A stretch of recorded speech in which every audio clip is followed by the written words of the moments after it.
Setelah membunuh Yang Dang, Kwon menyuruh bawahannya menyerang Muguk. Muguk bersiap untuk bertarung. Dia meminta wanita itu untuk menutup mata dan telinga anaknya.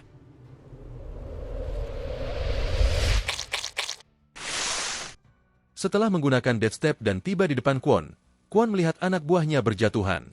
Dia tidak percaya Muguk adalah orang biasa. Muguk juga penasaran siapa Kwon sebenarnya. Terdengar teriakan dari belakang Muguk. Wanita itu memberitahu identitas Kwon adalah salah satu pengikut di keluarganya, dan dia sendiri adalah Geum Sayon, anak dari Master Golden Manor. Muguk tersenyum. Dia sudah tahu Sayon adalah anak dari Geum Ahso, satu dari 10 pedagang terbesar di Central Plain. Geum Ahso dikhianati oleh pengikut terpercayanya dan mati karenanya. Anaknya juga bernasib sama. Kwon yang melihat Muguk membelakanginya, melihat kesempatan dan menyerangnya.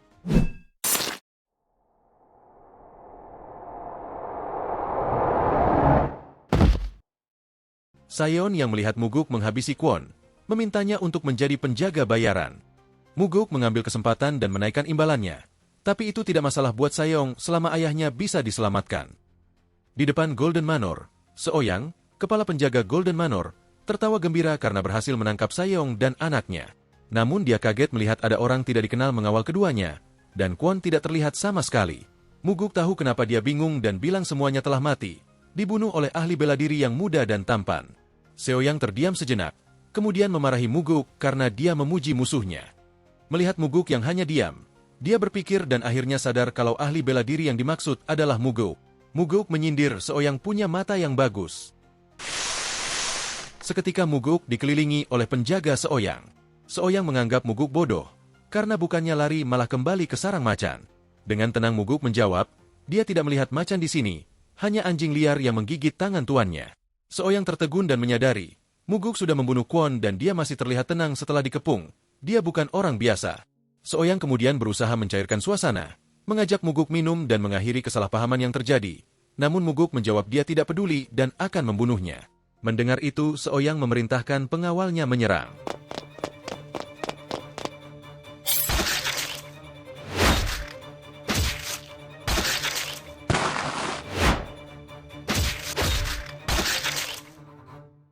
Seoyang kaget melihat Muguk menghabisi penjaganya dengan lihai, dan bertanya siapa dirinya. Sambil membersihkan pedangnya, Muguk bilang dia hanya orang biasa yang melihat kesempatan mendapat uang banyak. Dengan putus asa Seoyang masih mencoba membeli Muguk agar dia pergi saja. Muguk malah menyindirnya. Kenapa dia yang sudah kaya masih merampok uang tuannya? Tiba-tiba di belakang Seoyang muncul penjaga yang menyandera Geum Ahso dan menyuruh Muguk menyerah. Melihat dirinya di atas angin, Seoyang menyuruh Muguk menjatuhkan pedang.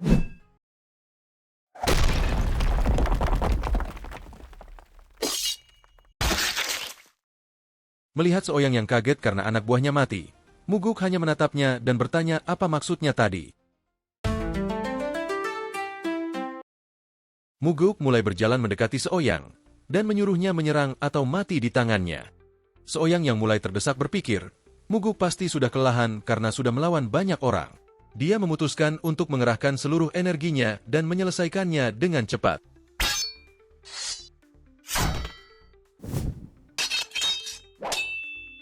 Di tengah pertarungan, Seoyang melihat Muguk kerepotan menangkis serangannya, dan ketika dia mulai merasa senang. Muguk menyebut Seoyang menyedihkan. Seharusnya sebagai kepala penjaga Golden Manor, dia mengasah kemampuannya, bukannya memuaskan dirinya dengan keserakahan.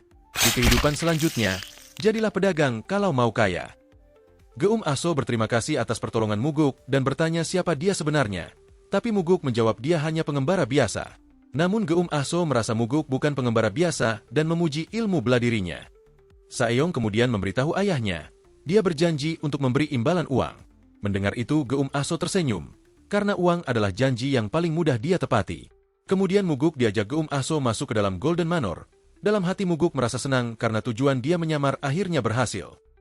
Di dalam Golden Manor, Geum Ahso ingin memberikan semua hartanya kalau bisa, tapi Muguk menjawab dia tidak minta banyak-banyak.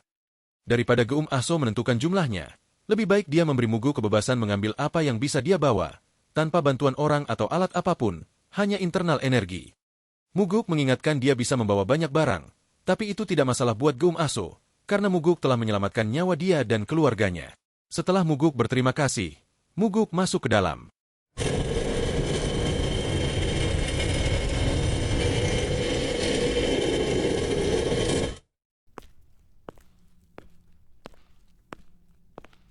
Di luar, Geum Aso berbicara dengan Saeong. Saeong bercanda. Melihat keahlian bela dirinya, dia bisa mengambil barang di luar perkiraan ayahnya.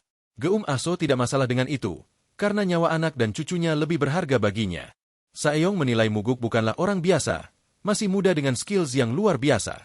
Ayahnya setuju, tapi bukan hanya skills-nya yang luar biasa. Dia tidak pernah bertemu anak muda dengan aura yang unik, serta rasa percaya diri yang tinggi seperti Muguk. Semakin banyak yang dia ambil, semakin erat koneksi mereka dengannya. Muguk berjalan menuju paviliun Heavenly Demon. Dia baru saja kembali dari menjual barang-barang yang diperolehnya di Golden Manor. Saking banyaknya, dia tidak mungkin menjualnya di satu toko dan terpaksa mencari beberapa toko di sepanjang perjalanan pulangnya. Dia berhasil mengumpulkan 38 juta nyang, yang akan menjadi pondasi ketika membangun pasukan pribadinya. Di dalam paviliun dia melihat ayahnya sedang berbicara dengan Sima Myung. Dalam hatinya dia berpikir, ketika berdiskusi dengan Sima Myung, keputusan ayahnya selalu menentukan hidup dan mati seseorang. Apakah ayahnya puas dengan cara hidup seperti ini?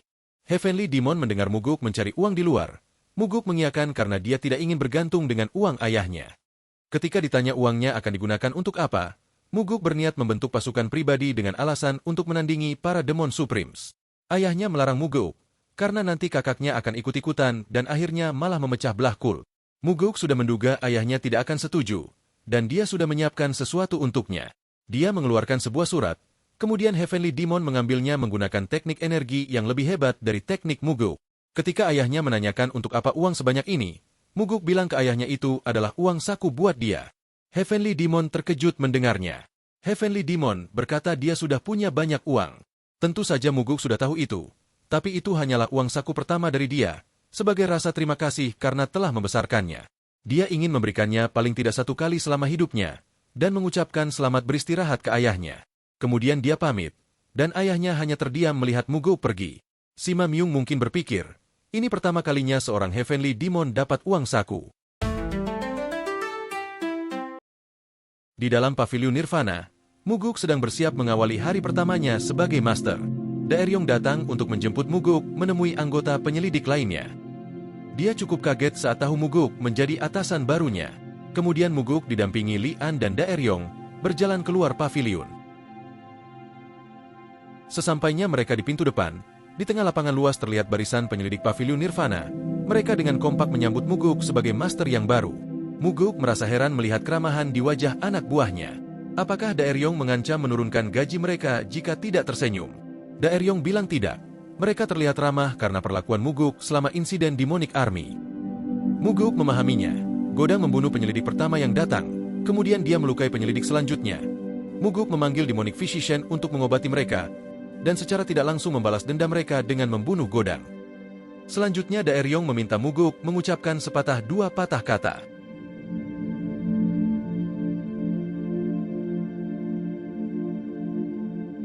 Dia tidak tahu apakah hidup mereka akan lebih baik atau buruk di bawah kepemimpinannya. Tapi dia tahu, hati mereka akan lebih bersemangat dari sebelumnya.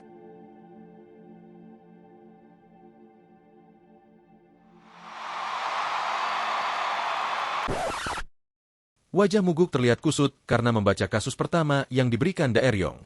Daeryong bilang ini kasus dengan keputusan yang tidak adil. Masalahnya kasus tersebut terkait dengan Gu Chompa lagi. Daeryong sebelumnya juga tidak mau memberikannya, tapi kasus ini masih baru dan kebetulan sesuai dengan permintaannya. Li An mengingatkan Muguk untuk menahan diri, karena Blood Heavensward sudah hampir marah besar dengan kasus Demonic Army. Muguk merasa tidak berdaya. Kasus di tangannya sangat tidak adil dan tidak bisa ditutupi. Dia menyuruh Li An membaca dan coba menutupinya. Setelah membaca, Li An sadar tuan muda harus menyelesaikan kasusnya. Di sebuah kedai minuman, terlihat Guakso sedang mabuk. Pemilik kedai bernama Jo Chunbe khawatir dengan keadaannya. Guakso tidak bisa berhenti minum karena marah. Bajingan yang memukuli anaknya hingga koma selama 10 hari, dinyatakan tidak bersalah. Jo Chunbe pikir hal ini sudah diselesaikan oleh Paviliun Nirvana. Tapi dia tidak tahu Paviliun Nirvana memutuskan anak Guakso tidak sengaja terluka ketika latihan tanding. Itu karena bajingan yang bernama Yang Ho adalah anak dari 100 Sword Demon, Yang Tai. 100 Sword Demon adalah bawahan dari Blood Heavensward Demon yang memimpin 100 Sword Demon di bawahnya. Guakso menyalahkan Paviliun Nirvana karena tidak adil dalam mengambil keputusan. Mendengar itu, Chunbe mengingatkan dia jangan berbicara terlalu keras, dan cobalah bersabar. Dengan perasaan sedih, Dia memutuskan jika anaknya sampai mati, istrinya tidak akan sanggup hidup. Pada saat itu, dia akan membunuh bajingan itu dengan tangannya sendiri. Di saat itu muncul seseorang berteriak menantang dia untuk membunuhnya. Dia adalah Yang Ho, anak dari Hundred Sword Demon. Menyadari siapa yang berbicara, Guakso beranjak dari tempat duduknya dan minta dia bertanggung jawab. Bahkan dia tidak pernah minta maaf. Kemudian Yang Ho membungkuk, meminta maaf dan berjanji tidak akan melakukannya lagi. Namun ketika dia mengangkat kepalanya, permintaan maafnya terlihat tidak tulus dan seperti mengejek Guakso. Guakso yang melihat Yang Ho dan teman-temannya tertawa, akhirnya tidak bisa menahan emosinya. Ketika dia akan mengeluarkan pedangnya, Yang Ho lebih cepat darinya dan memukulnya hingga terpelanting. Yang Ho berteriak seolah-olah mengumumkan ke seluruh pengunjung. Dia memukulnya karena Guakso menghunuskan pedangnya duluan. Teman-temannya mengangguk membenarkan. Yang Ho lanjut memukuli Guakso dan mencacinya. Beraninya penjaga gudang melaporkan dia ke paviliun Nirvana. Ini gara-gara anaknya melawan ketika disuruh mencuri uang orang tuanya, hingga membuat dia ingin memukulnya. Guakso bilang Yang Ho baru saja mengakuinya. Yang Ho bingung apa maksud perkataan Guakso. Guakso mengatakan Yang Ho baru saja mengakui alasan dia memukuli anaknya bukan karena latihan tanding, tapi penyerangan. Semua orang di sana mendengarnya. Yang Ho menoleh ke pengunjung lain dan berteriak, siapa yang mendengar ucapan dia barusan? Para pengunjung bahkan Chube hanya terdiam, karena takut menjadi korban seperti Guakso. Dengan wajah sinis dia melihat Guakso dan bilang, tidak ada orang yang mendengarnya. Saat itu Guakso merasa putus asa, harapan terakhirnya hancur, dan dia mulai menangis. Yang Ho menyebut Guakso orang tua bodoh yang cengeng, seperti anaknya. Teman-temannya tertawa mendengarnya. Tiba-tiba ada seseorang yang mengaku mendengarnya. Dia adalah Muguk, yang datang ditemani Daeryong dan Lian. Yang Ho menoleh dan memaki siapa yang berani bilang begitu. Dengan santai Muguk mengkritik Yang Ho, berani bicara kasar terhadap orang yang tidak dikenalnya. Yang Ho dan teman-temannya tertegun, kemudian dia meminta maaf karena telah tidak sopan. Dilanjuti dengan tertawa, melihat Muguk sudah bosan hidup karena ikut campur urusannya. Muguk berusaha menahan kemarahannya. Dia berkata reputasi Yang Tae sepertinya cukup disegani di tempat itu. Anaknya saja berani memukuli orang di keramaian. Yang Ho merasa diremehkan oleh Muguk, tapi kemudian dia mendengar Guakso mengenali dan memanggilnya Tuan Muda Kedua. Para pengunjung juga mengenali dan bingung, sedang apa Tuan Muda Kedua ada di tempat itu. Melihat Yang Ho mulai grogi, Muguk menyuruhnya tenang. Dia datang sebagai Master Pavilion Nirvana, bukan Tuan Muda Kedua. Lian dengan polos bilang ke Muguk, itu hanya akan membuatnya tambah grogi. Dengan cepat Yang Ho berubah 180 derajat, meminta maaf kepada Muguk karena usianya yang muda membuatnya ceroboh. Muguk menyindir perbuatannya tidak seperti anak muda umumnya. Yang Ho langsung berkilah dia masih muda dan bodoh. Dalam hati Muguk menyadari anak ini sangat licik. Dia tahu kapan harus menundukkan kepalanya. Ketika Yang Ho minta izin untuk kabur, Muguk menahannya karena dia ada urusan dengannya. Melihat dia kebingungan, Muguk memperjelas, dia sedang menginvestigasi insiden pemukulan yang dilakukannya. Yang Ho panik dan menjelaskan dia sudah dinyatakan tidak bersalah, tapi Muguk bilang bahwa dia membuka investigasinya kembali. Hal ini membuat Guakso dan Chunbe tercengang.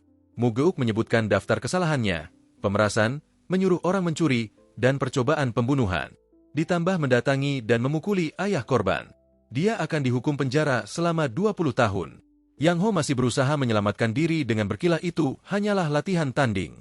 Tapi masalahnya, Muguk mendengar semua pengakuannya barusan. Merasa terpojok, dia membawa nama ayahnya dan mengancam Muguk. Muguk bilang Yang Ho tidak usah khawatir, karena dia juga berencana akan menghukum Yang Tae karena sudah turut campur dalam kasus ini. Yang Ho semakin panik dan kembali mengancam.